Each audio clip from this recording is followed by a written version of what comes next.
How's it going, guys? GangstaPranksta back with some more WWE 2K16. We are continuing the Hall of Fame series. I apologize for the huge delay, but you know, lately I've said to myself, you know, there's a lot of series I've got going on my channel. Some that I've stopped for like months that I want to go back to, and some that are like current, like new ones. Like Arkham Asylum's kind of new. It's newish. Guardians of the Galaxy's new. So just I want to finish off some of the lingering series that are going on my channel, and this is one of them. We're about almost halfway through, and I know I can finish this in like a session, in a sitting, and that's what I'm going to do today, basically. I don't know if I'm going to finish it. I'm definitely going to do most, if not all. Finish this off, and then I've got another game, Power Rangers. I'm going to finish off Power Rangers, so... yeah, so we're going to continue some Hall of Fame. Let's see what our next match is. I'm actually not sure. Ricky Steamboat and Dustin Rhodes versus the Enforcers, who is... I'm going to assume one of them is Larry Zbyszko and Arn Anderson, maybe? Because Arn Anderson's always been the Enforcer. But, I don't know. I'm going to be honest. I know nothing about this. This is way before my time. If not happening while I was being born. Another 2015 or while I was baby. WWE Hall of Fame inductee. There's Larry Zbyszko. I'm surprised they didn't put a match with him and Bruno Sammartino. Those are like the legendary matches of Zbyszko's career. And you have in professional wrestling, we make reference to Larry Zbyszko. Just a phenomenal athlete, and I'm very proud of him. Yeah, he was like his protege, and then he turned on him or something. I'm not too familiar, but I believe that was the storyline. The new heavyweight champion of the world, Larry Zbyszko. A decorated singles champion, Zbyszko set his sights on the WCW Tag Team division, teaming up with Arn Anderson. Oh, there he is, the Enforcer. They both became Enforcers. Willing to do whatever it takes, Anderson and Zbyszko continued their ruthless ways. Oh, look at that. WCW no, that's the NWA Tag Team titles. Actually, it might be the WCW ones, but it looks like the NWA ones.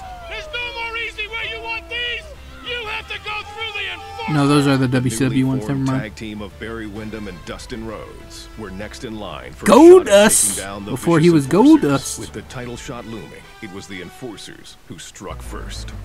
Oh my gosh! Anderson and Zbyszko had to be a premeditated attack. The Enforcers wow. went to Clash of the Champions 17, knowing they had the upper hand.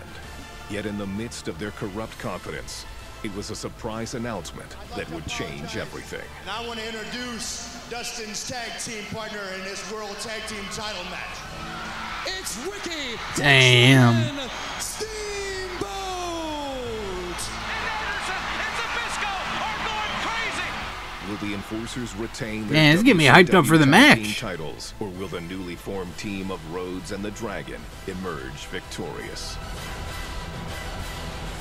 Yeah, I'm fucking ready, dude. That actually got me hyped up. I'm actually excited. I guess no intros. They already did the fucking intros. There might be intros. They might do second intros. Entrances, whatever. So I guess while that's going on, I'm assuming... Oh no, we're jumping right in the match. Okay. Well, you know, there's some stuff I want to talk about. You know, some stuff that happened recently in wrestling. Some WWE stuff, some TNA stuff, even some Japan stuff. We're going to start with Japan. Because I honestly saw the dumbest fucking thing I've ever seen in wrestling. I've seen some dumb shit in wrestling. But holy fuck, watching this pissed me the fuck off. For those of you who don't know what I'm talking about, recently, a couple weeks ago, there was a pay-per-view event in Japan. New Japan Pro Wrestling presents something Genesis. And the main event of the card was Okada defending the IWGP World Title, or World Title. I said tag titles because we're in a tag team match. In a World Title match against, I don't know his first name, but Shibata.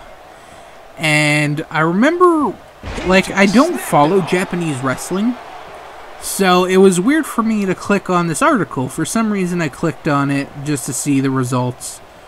And there was reviews for the match with each result. And for the main event, it was described as the most hard-hitting physical match, close to MMA, great match, but fucking brutal as shit. I'm like, oh wow, that sounds fucking awesome. Never watched it. We'll talk about that more in a second. So then, I think a day or two later, it comes out that Shibata has suffered a possible... I think his career might be over, but it's...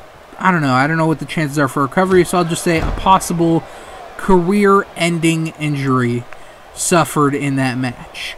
And I'm like, damn, what the fuck happened in that match? I know it was physical, but like, what happened? Because I know Japan, they kick hard, they hit hard, they drop each other on their head, which I fucking hate watching Japanese wrestling for that, because it's just so fucking scary, like, them dropping each other on each other's heads. Like, oh my god, it's sickening. But nothing compares to what I fucking saw. So, the reason why he suffered a career-ending injury, he delivered the dumbest thing I've ever seen in pro wrestling. Like, I can't explain how fucking dumb this is. The time that we live in where there's so many fucking tests about concussions and shots to the head, and then this fucker does a unprotected headbutt. Unprotected. You know, there's a way to do a headbutt in wrestling. The guy puts his hand over the guy's face, and he basically headbutts his own hand. You can watch Khali throw a headbutt. You can watch Big Show throw a headbutt. That's how you throw a headbutt. But no, fucking Shibata fucking grabs Okada by the head and just fucking smashes his face into Okada. And I was like, oh my god, there's a video of it. I don't recommend watching it because it's literally fucking disturbing to listen to, like the sound it makes. But basically, he drilled his head as hard as he could into fucking Okada, and then he starts bleeding. Come to find out, he suffered hematoma. Basically, like, his brain started bleeding, and he lost feeling in, like, the right side of his body, something like that. But, like, oh my god, this headbutt, I can't describe how disgusting it was. It was just so fucking disturbing. And the worst part about this is, like, yeah, the guy's career is over. But what could have happened just as easily is Okada's career could have been over. Both of their careers could have been fucking over. But, like, the guy receiving the fucking headbutt, his career could have been over, and he didn't really do shit. That's mainly Shibata. Now, I've seen comments where it's like, Shibata was like, yo, if I can't wrestle the style I want to wrestle, I don't want to fucking wrestle. And it's like, okay, but, like, dude, there's a fucking way to do it. Like, there's some shit that's just not, like, that just can't happen. Like, it's, oh my god, you have to watch the headbutt. There's actually a funnier video, not that this is a funny situation, but there's a compilation of, like, all the hard shots in the match. I'm trying to throw this fucker in the ring. It's not throwing him in the ring. A compilation of all the hard shots in the match, and someone was like, yo, it sounds like a tennis match. And it was funny because it does sound like a tennis match. I'll try and find the video, and link it in the description. But my god, the kicks. This guy was kicking the dog shit out of Okada. Poor Okada, dude. He got fucked up in this match.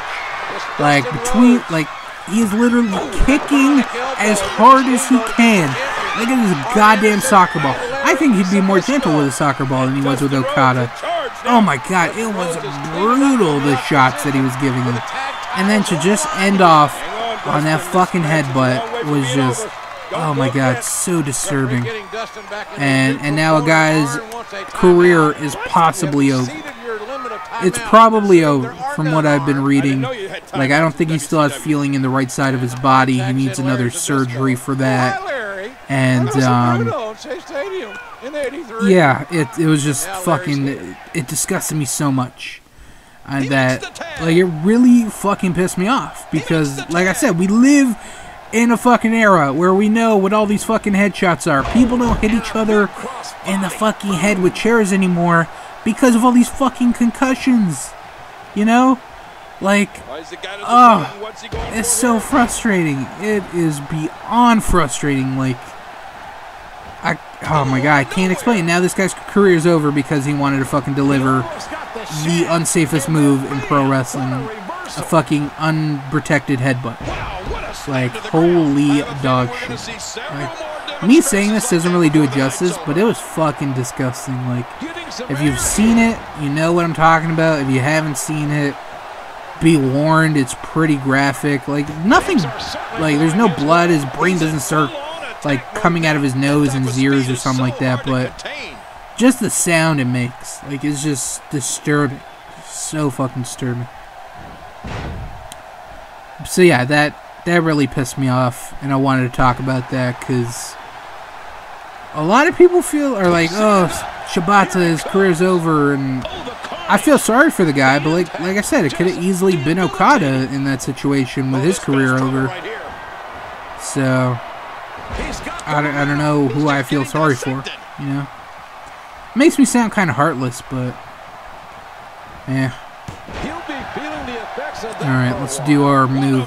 His finisher's like a diving thing, right? It's like a diving splash. I didn't lift him up, put him back down. Oh, never mind. But yeah, so that pissed me off.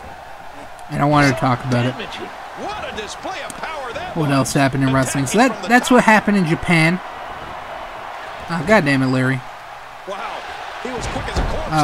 What else? The big news, at least in WWE, Jinder Mahal been the talk of the town recently because he is the #1 contender for the WWE title. Yes, Jinder Mahal, the Maharaja, went from being in 3MB to being fired to coming back to doing some jobs to the #1 contender for the WWE title. Now, it's a weird up and down. Honestly, I know a lot of people are shitting on it because, like, Mahal was a fucking jobber and now he's challenging for the world title. I concur with that. Oh god, am I gonna hit this? Oh, of course. I concur with it. Yes, he was built as a jobber, but they have been trying to build him up recently as a contender. And I see a lot of people praising his, what's it called? His promos? I don't think his promos are that good. I think they're okay, but people are, like, making it seem like, yo, he's cutting the best fucking promos ever. He's like Roddy Piper. Like, I didn't think they were that good. Like, they're okay. But, I didn't think they were anything amazing.